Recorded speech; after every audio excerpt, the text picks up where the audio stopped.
Magandang umaga mga mamshis, mga beshes, mga ladies na rin, dati matanda sa kabata, hindi naman tayo sa divination talk natin at salamat sa mga taong naging way na tuloy-tuloy itong talk natin. At ito po ay in celebration sa araw ni Karawan ni Mary Magdalene po. Para sa mga ano po, yung audience po natin ngayon is kasama na po yung mga Hands Up Tall and Dark ng mga guys yan at mga LGBTQIA. Educational lang po ito yung sa atin. Disclaimer lang, wala tayong professional service na binibigay rito katulad ng mga legal, psychological, medical, or kung ano-ano pa. Gusto lang natin i-inspire at i-inform ang mga tao tungkol sa importance ng spiritual practice. Yung tema po natin ay nakuha po ito sa prayer ni Master Christ na forgive us our sins as we forgive those who sins against us. Dahil po pag hindi po tayo nagpatawad, hindi po magbibigay ng kapatawaran sa atin yung Godhead po. Ito po yung sa mga kasunod na verses makikita po natin. So ngayon, yung topic po natin, continuation pa ito ng last time na talk natin at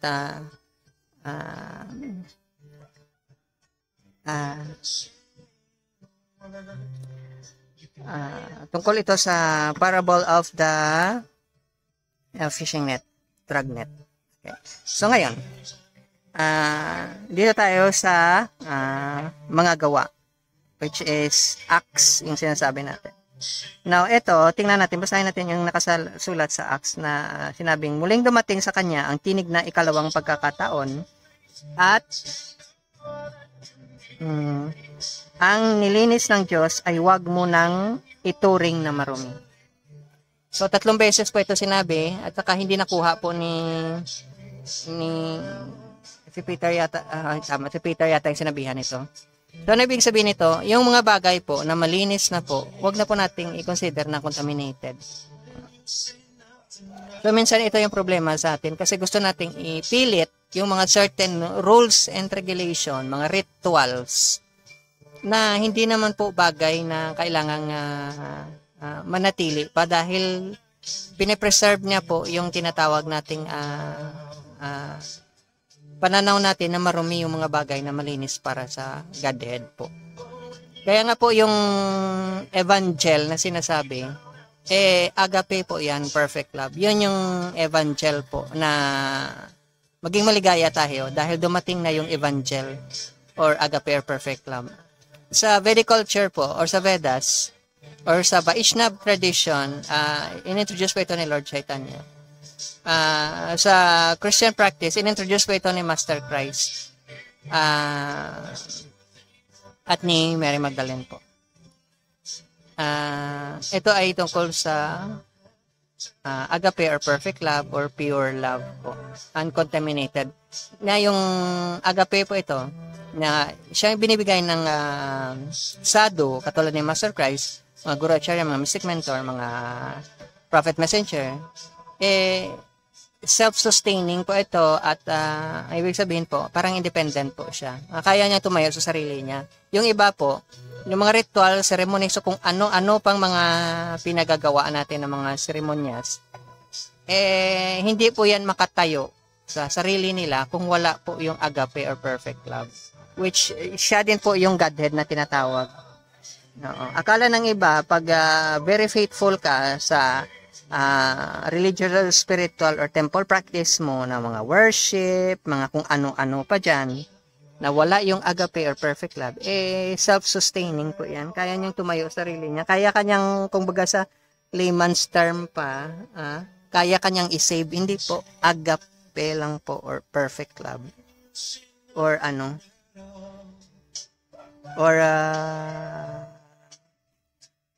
Shurat Sabad or Sweet Melody lang po yung pwedeng mag-free sa isang tao, maging independent.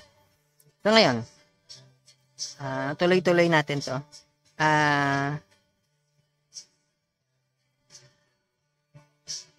Tingnan natin sa nakasulat sa Matthew po, na ang nakasabi po dito, eto. Pero bago yan, tandaan po natin, once na binigay na po sa iyo yung agape or perfect love or sure at sabad or sweet melody ng isang guro, isang sadhu katulad ni Master Christ, Guru at Mystic Mentor at saka mga prophet messenger, self-sustaining na po yan. Yung iba po, crutches lang po yan. So, balik tayo sa Matthew.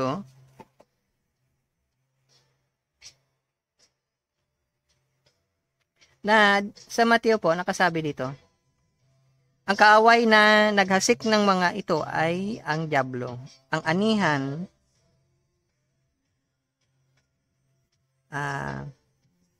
ay ang katapusan ng sanlibutan. At ang mga manggagapas ay ang mga anghel. So, yan po. Yung parable of the fisher po, yung mga tinawag po, tinawag na mga magiging tutulong po sa sadhu or katulad ni Master Christ, parang mga anghel po yan sila. Tutipunin po nila yung mga tanim po na na nagbe-bear ng fruit. Yung mga wala pong agape or perfect love po, nasa kategory po sila ng mga devil po, mga demonyo po. So, dadamihan din po nila yung mga yung i-collection nila ng mga taong mga walang, alam mo yung para sa kanila yung mahalaga, ang nakikita lang dito sa mundo, yung pangalan, yung pera, yung kapangyarihan, alam mo yung ganon, yung talino ng mundo, yan lang po yung mahalaga sa kanila. Baka yung mga gawain mo, baka advocate ka ng justice, advocate ka ng women, advocate ka ng mga bata, advocate ka ng mga hayop, advocate ka ng mundong ito. Pero yung mga binagyan po ng agape or perfect love, advocate po sila ng Godhead po. Yun yung advocacy nila. So, isa lang po sa dalawang yan, yung mananalo. It's either yung advocate ng mundong ito o yung advocate ng Godhead po. So, kayo na po yung isip-isip diyan kung ano yung tingin nyo yung mananalo sa dalawa. Okay. So, ngayon, idagdag pa natin yung isa dito na nakasabi na ito dahil sa, di ba, yung tinawag na sila. Tinawag na sila na sumama na. Na ngayon, tingnan natin sa Mateo yung sinabi dito. Sinabi sa kanya, mahal, kaibigan, beloved, friend, or paano ka nakapasok dito na hindi nakadamit pang kasal? Ngunit hindi siya nakapagsalita. Speechless. Yung mga taong ito is speechless sila. Ibig sabihin, wala ka namang makukuha sa kanila. Kaya yung mga taong may walang agape or perfect love, wala ka makukuha sa kanila. Yung makukuha mo lang sa kanila is kahit anong galing ng advice na puro kamunduhan yan. Ibig sabihin, pag namatay ka, dust yan.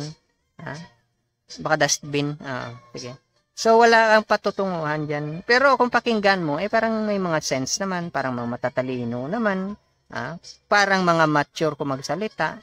Pero hindi nila naisip na wala ring patutunguhan yan.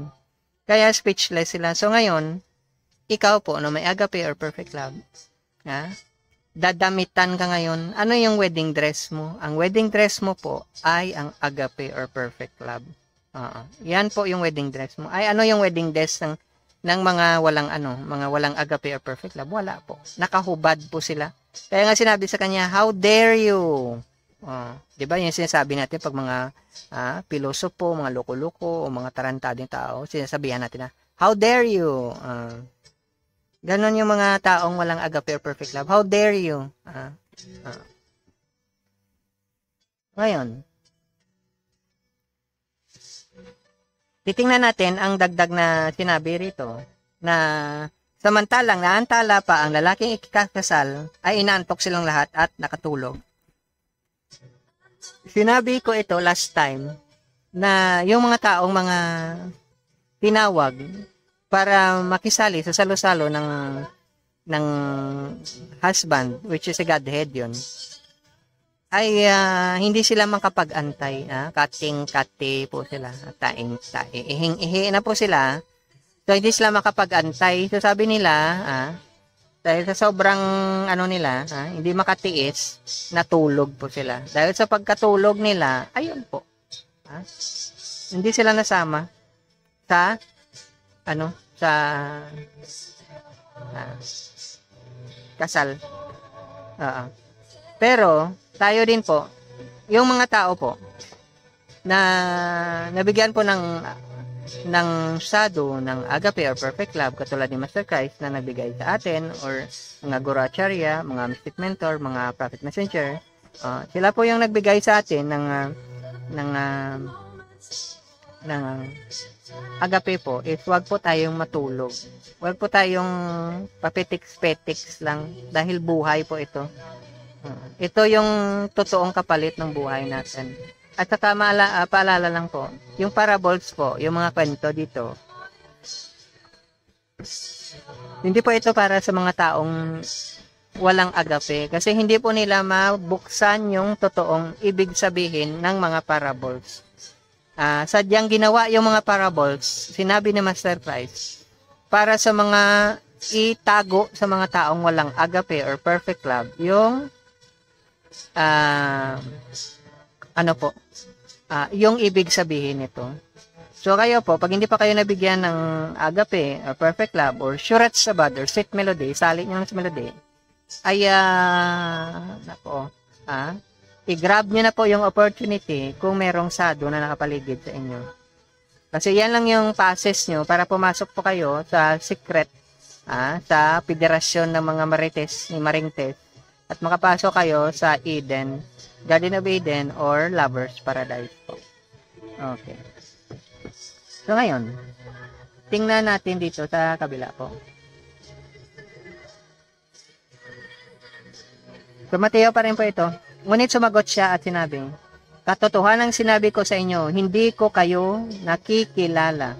Uy.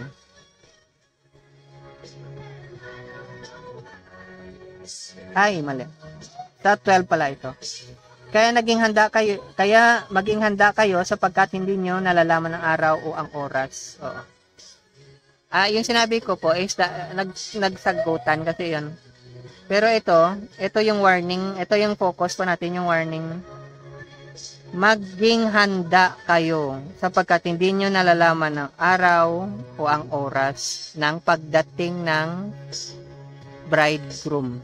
Yung pagdating po, kasi minsan makikita natin sa story sa Vedas, so si Krishna mismo, nag-a-appear siya in a different form. Minsan sa Bible nakalagay dyan, yung mga angels po, nag-a-appear na in different form, pero a clear representation yan sila ng Godhead. So sa Krishna mismo, minsan nag-a-appear, nga tumutulong sa mga taong may agape or perfect love. So mag-ingat po tayo, kasi susubukin po tayo. Pag sinubok po tayo, na nagkamali tayo, baka malamang ibig sabihin yan is namamatay na yung agape, yung desire tree natin sa puso natin, na ito yung agape or perfect love. So ngayon, ituloy natin. So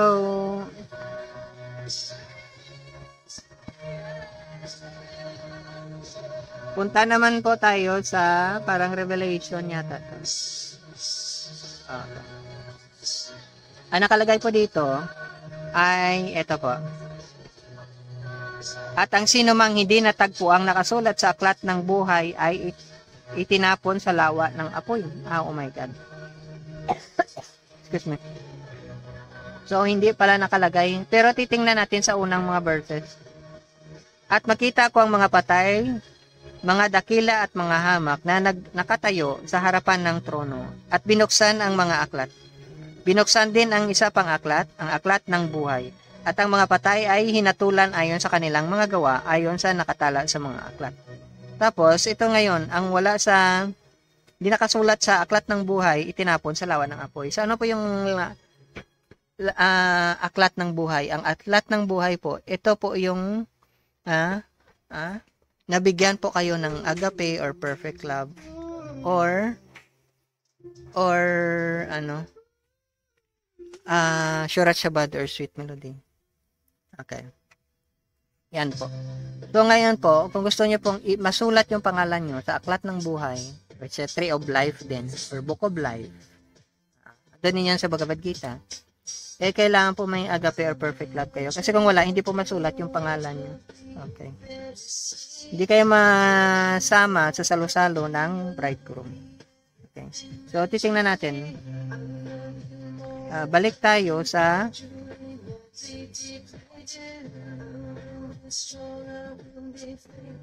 tingnan natin.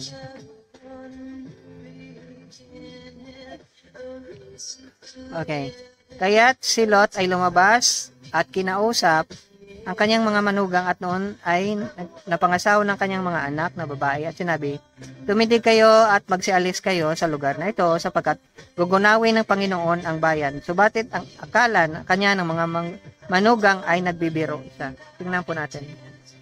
Yung mga tao pong hindi katulad sa atin, o katulad sa mga taong nabigyan po ng agape, or Shurat Shabad, or Sweet Melody, Silent Melody, agape or perfect love ng sadhu, or katulad ng Master Christ, mga Guracharya, mga Mystic Mentor, mga prophet at saka messenger, nakala po nila, pag sinabi mo pong tungkol sa katuruan, nagbibiro po.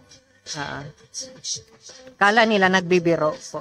So, joke yung tingin nila sa eternal life po. So, pag may sinabi ka po tungkol sa Pearl of Great Price, Philosopher's Stone, mga spiritual practices, iba po yung iniisip nila. Ang iniisip nila, pwede ka po magbayad. Alam mo kung ma-attend ka ng seminar, magbayad ka dyan, kuha ka ng certificate. Hindi po yan. Hindi po. Kaya nga ginawa po nilang joke yung katotohanan po. Pero sige lang po, free for all naman daw yung buhay natin. So, pagbigyan po natin sila. Nang sila'y mailabas na nila, ay sinabi nilang, tumakas ka alang-alang sa iyong buhay. Huwag kang lumingon o huminto man sa buong libis. Tumakas ka hanggang sa bundok sapagkat kung hindi, ikaw ay mamamatay. Ito po yung sinasabi ng sadhu sa atin. Pag natanggap mo po yung agape or perfect love or Shurat Shabad or Sweet Melody, Silent Melody, kailangan alang-alang sa buhay mo. Bigyan mo po yung halaga, yung buhay na ibinigay sa'yo. Kasi may mga tao po na hindi mahalaga sa kanila yung buhay nila, kaya pinapatay nila sa trabaho, pinapatay nila paghanap ng pera, kung ano-anong kamunduhan ginagawa nila, at halos mamatay-matay sila, tawag natin dito, na burnout sila, nagkaroon sila ng toxic na environment, stressful yung buhay, kasi hindi mahalaga sa kanila yung buhay. Ganon po yan. So, ganon po yung nature ng mundo natin. Hindi po mahalaga sa ibang tao. So, dahil po dito, nawawala na yung halaga ng spiritual practice nila. Yung agape or perfect love, hindi mahalaga sa kanila. So, ngayon, eto, tingnan po natin yung dagdag nito. Subalit, ang asawa ni Lot ay lumingon sa likuran niya at siya ay naging haliging asin. Tingnan niyo po yung nangyari sa mga taong tumalikod po. Pag natanggap niyo na po yung agape or perfect love, huwag na po kayong tumalikod sa kamunduhan po. Ibig sabihin po, secondary po yung lahat ng bagay dito sa mundo. May mga tao pong primary yung mundo sa kanila, yung trabaho nila, yung sa organization kung saan sila nabilong, o baka public yan or private. Mahalaga yan sa kanila? Kasi yan yung buhay nila. So, pero sige lang, pagbigyan natin yung mga taong yan. Magiging asin yan sila. Magiging pasarap yan sila sa mga taong makamundo ring tulad nila. Pero para sa mga taong mga nagpa-practice po, sumusunod po sa sadhu, katulad ng Master Christ, at kinocultivate po nila yung agape or perfect love sa puso nila, Magiging walang lasa yan sila. Walang kwenta. Pero sige lang, gano'n naman talaga. Sabi nila, opinion daw nila yan Importante yung opinion kasi may human rights naman. Okay. So sige, mag-human rights. Pag nagkita kayo ni kamatayan, mag-human rights ka para malaman mo kung ano ka stable or katiba yung foundation ng human rights mo. Okay. Baka animal rights yung gusto mo. Okay. Pwede kanyang pagbigyan kanya, bigyan kanya ng katawan ng isang hayop. So, ito rin po yung sinabi sa Lucas po. Ano yung sinabi ni Master Christ? Remember Lot's wife. Huwag niyong kalimutan yung asawa ni Lot. Nangyari, nagpaalala pa si Master Christ, huwag niyong kalimutan yung asawa ni Lot. Kaya yung mga asawa dyan, huwag niyong kalimutan si Lot. Si Lot, si Prophet Lot,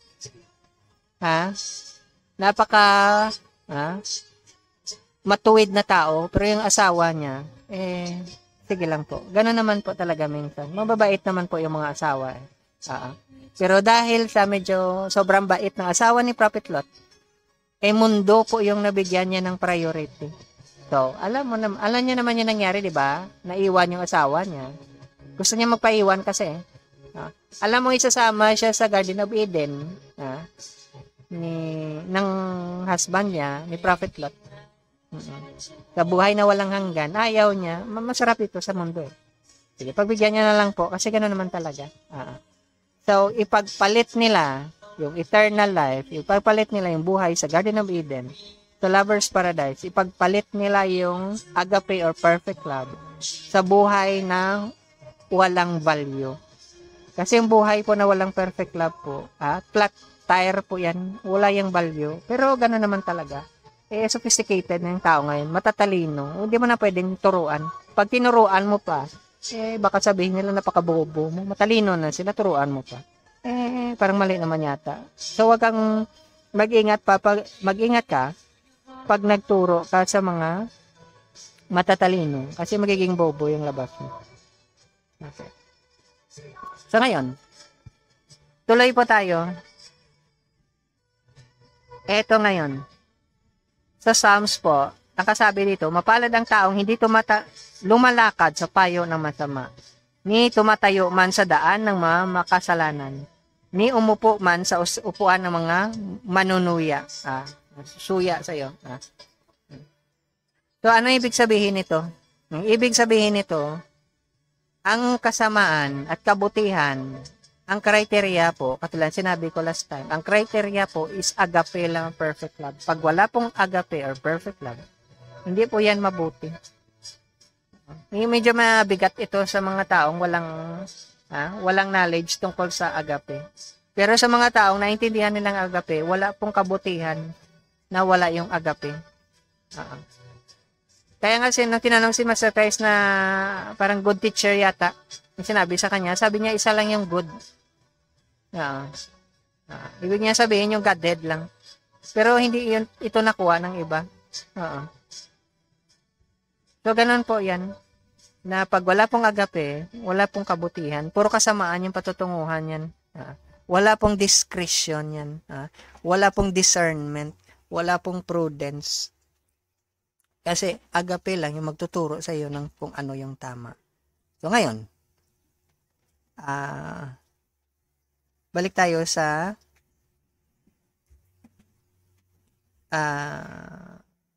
Psalms ulit. Titingnan natin kung anong sinabi dito sa Psalms ulit. Okay. Ngunit ang mga sumusuway ay sama-samang pupuksain. Ang susunod na lahi ng masama ay puputulin. Ano ibig sabihin nito? Na mag-punish yung Godhead? Hindi po. Ang mga tao po na wala pong agape or perfect love, mabubuhay po sila sa puro hangin, puro salita. Walang foundation po. Walang rock. Hindi ka nakatayo sa isang bato. Hindi po bato to na bisyo. Ibig sabihin, rock of ages yan. So, yung rock of ages, ito po yung agape or perfect love. Yung Godhead po yan. Kaya minsan naka-attribute sa isang sado dahil siya yung representation ng Godhead, katulad ni Master Christ. Pero yung ano po ito, ibig niya sabihin is kailan nakatayo tayo sa agape or perfect love. So yung mga sumusuway, puksain, ibig sabihin, mawawalan sila ng buhay. Kaya nga yung mga taong walang agape or perfect love, pupunta sila sa ibang lugar, kakain sila sa mga kainan, mag-enjoy sila, mamaya-maya wala na naman yun. Dahil hindi po permanent yung kaligayahan na yun. Yung evangel po, ibig sabihin niya yung kaligayahan po, yung joy na isama niya na lang si Joy na na-experience nyo dahil sa agape po. Yan yung good news po. Yung kaligayahan ng agape or perfect love. Wala po yung mga taong yan. Akala mo pag nag-imagine ka ng perfect love, mag-perfect love ka. Kasi may mga taong nag-advocate na matindira yung power ng mind. Sige, mag-imagine ka na ikaw yung perfect love. Maging perfect love ka. Kaya nga ang tao dito sa mundo, may practice sila sa motivational training. Fake it until you make it. Yung basihan nila, fakery, pagkukunwari, hanggang sa parang maging totoo. Brainwashing po yan. Ang tinuturo po ng mga sado, katulad ni Master Christ, maging totoo ka sa agape or perfect love. Baliktad po. Pero hindi po nakita ng iba yan kasi nire-rationalize nila, ine-explain nila. Pinapatotoo nila na parang totoo nga, pag galing ka sa fake, maging totoo ka. Hindi po mangyari na yung fake naging totoo. At saka hindi po mangyari na yung totoo po naging fake kasi ang totoo po is agape lang for perfect love. Ito yung basihan ng truthfulness. So ngayon, mawawala yan sila. Mawala yung direksyon nila, wala yung halaga nila sa buhay. Mapariwara yan sila. So, pero sige lang, kasi modern times na tayo ngayon, may AI naman. So, tutulungan ka ni AI mag-decide sa buhay mo. So, pag parang oras na namamatay ka, magbukas ka muna ng AI. Diyan tanongin mo siya, ano yung sasagot ko kay kamatayan pag tinanong niya ako? Yan yung advantage ng AI. So, malaki yung maitulong ni AI dyan. Okay. So, ngayon, eto, tingnan po natin, yung dagdag. Inalis mo ang lahat ng masama sa lupa gaya ng basura, kaya't inibig ko ang iyong mga patotoo. Ano ibig sabihin nun? Mahal natin yung tinuturo ng God, which is agape or perfect love, na binigay ng isang sado katulad ni Master Christ. So, ang mga walang agape po, ang kategory po sa kanila, basura po. So, kung napakaganda mo, napakatalino mo, napakayaman mo, baka sa mundong ito ka lang mahalaga. Napaka-dedicated mo sa trabaho mo. Dito lang po sa mundo mahalaga ka. Pero sa mata po ng eternal time, Godhead, sa mata po ng mga taong matitino yung utak, yung may mga agape, basura ka po. Pasensya na po sa mga mukhang basura dyan. Hindi naman kayo yung inaano dito. Yung mga tao lang na nagkukunwari na napakahalaga nila pero basura sila sa tingin ng mga sado katulad ng Master Christ. So ngayon, titingnan natin sa ang sinabi ni Solomon. Okay. Sabi ni Solomon, ngunit hindi ikabubuti ng masama ni pahahabain man ang kanyang buhay na parang isang anino, sapagkat siya hindi natatakot sa harapan ng Diyos. So ngayon, ang mga tao po may agape, hindi po takot sa Godhead yan, sa harap ng Diyos. Pag nagkita kayo ng Godhead po, orasan ng kamatayan mo po, na hindi mo rin alam, wala ka pong takot, kasi alam mo, yung agape perfect love, siya din yung Diyos po. Siya din yung Godhead. Si Krishna din po yan.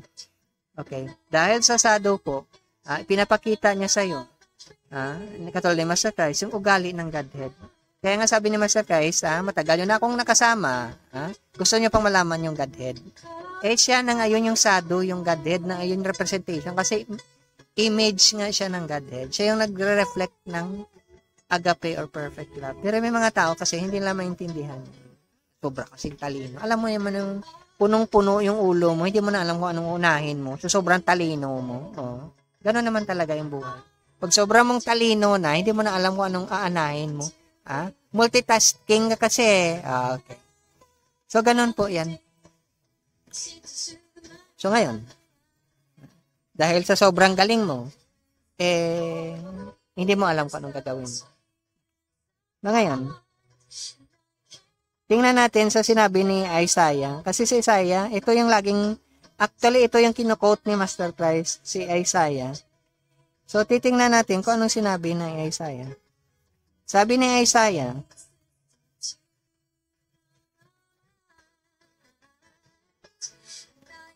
eto po, basahin natin yung sinabi ni Isaiah. Sapagkat ang kasamaan ay sumusunog na gaya ng apoy. Ito'y tumutupok ng mga dawag at mga tinikan. Inaapoyan nito ang tinikan sa gubat. At pailang lang na paitaas ang mga masinag ulap na uso. Okay. So, isa lang po yung dito point. Kung sa English pa, wickedness burns like fire. Okay. So, ibig sabihin po, pag meron sa kaloob-looban mo po, na parang sinusunog ka, puot, galit, something na may kulang ka, empty, hollow, flat tire ka, katatrabaho mo pa lang, hindi ka na masaya kasi parang halos mamamatay-matay ka, wala ka pong agape. Kasi wickedness po yan. Hindi po yan yung, sabi nila, kailangan mo malaman yung calling mo. Yung calling mo, wala pong ibang calling. Agape o perfect love lang yung calling. Wala nang ibang calling po. Pag gumawa ka po ng ibang calling, akala mo happy ka. Hindi po. Walang maibigay sa'yo happiness. Dahil at the time of death, pag tinawag ka na, kumatok si Satanas, kamatayan pala sa pintuan mo, ay maramdaman mo wala kang happiness. Kasi yung totoong happiness, hindi nang wawala yan hanggang kamatayan. Okay. So ngayon, tingnan natin balik tayo dito kay Mateo. Ang sinabi dito, sapagkat sino mang mayroon ay lalong bibigyan at magkakaroon siya ng kasaganaan. Ngunit sino mang wala, pati ang nasa kanya ay kukunin. Ito po yung experience sa mga taong may agape po. Lumalalim po yung agape nila or perfect love. Kasi tumutubo, kaya umuusbong. Yung mga tao pong walang agape, lalong nararamdaman nila habang tumatagal po, may kulang. Na parang may hinahanap sila, na parang may solusyon. Na sana pag ginawa nilang ganito, pumunta sila sa isang tourist spot, pumunta sila sa isang bundok siguro, baka sa ilog, paliguan, baka pumunta po sila sa kung ano-ano ba niyang kaligayahan, o baka may gagawin sila. Pero after that, wala pa rin. So, para silang mga palaka, palundag-lundag. Baka kailangan nila maghanap ng partner nila o karelasyon. Maya-maya, iiwan naman nila. Kasi para kang silang palaka. Unstable yung mind nila. Ganon po yan. Actually, parang parable of the talent eh. So, kung anong wala, mawawala lahat. Kung anong meron, madadagdagan. So ngayon, tingnan natin dito sa kabila. Sapagkat darating ang anak ng tao na kasama ang kanyang mga anghel sa kaluwalhatian ng kanyang ama at kanyang gagantihan ang bawat tao ayon sa kanyang mga gawa. So ibibigay po. Kung may agape ka po, dadagdagan niya ng agape. Kung wala, ano mangyayari sa'yo? Ewan ko lang kung mabigyan kanya ng agape. Pero baka nga, pero hindi mo rin matanggap. Ayun yung mangyayari sa'yo. Okay. So ngayon, tingnan natin dito sa the same pa rin na Mateo. At turuan silang sundin ang lahat ng mga bagay na tinuro ko sa inyo. At narito ako'y kasama niyong palagi hanggang sa katapusan ng panahon. So, hindi po nawawala yung presence ng sadhu, katulad ni Master Christ, Guracharya, Mystic Mentor, mga Prophet Messenger. Hindi po sila nawawala. Kasama po natin lagi sila, pero dahil patay na po yung butil ng agape sa puso natin, hindi natin sila nararamdaman. Pero pag buhay na buhay po, present po yan sila. Kahit sa ibang planetary system, ibang universe sila pumunta. Andyan pa rin sila, kasama natin. So, ito ngayon, tingnan natin yung opinion naman ni Paul. Sabi sa opinion ni Paul, hindi ba silang lahat ay mga espiritong nasa banal na gawain na sinugo upang maglingkod sa kapakanan ng mga na magmamana sa kaligtasan? So, ganito yan. Yung mga angels po, sila po yung caretaker ng mga taong may agape po or perfect love. Pero tingnan natin, balik tayo muna dito kay Lucas. Na sinabi ni Lucas, okay, sabi niya, ito, ang Panginoon ng aliping yon ay darating sa araw na hindi niya inaasahan at sa oras na hindi niya nalalaman.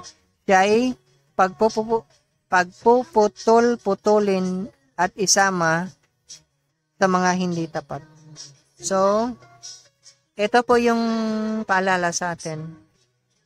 Darating po yung sado at the time of death po. Hindi po natin alam yun. Kung anong oras. Minsan mapapakita siya, buhay pa tayo. O minsan mapapakita siya ng patay na tayo. Tandaan po natin, yung susundo po sa atin, yung susundo po sa atin is sado po.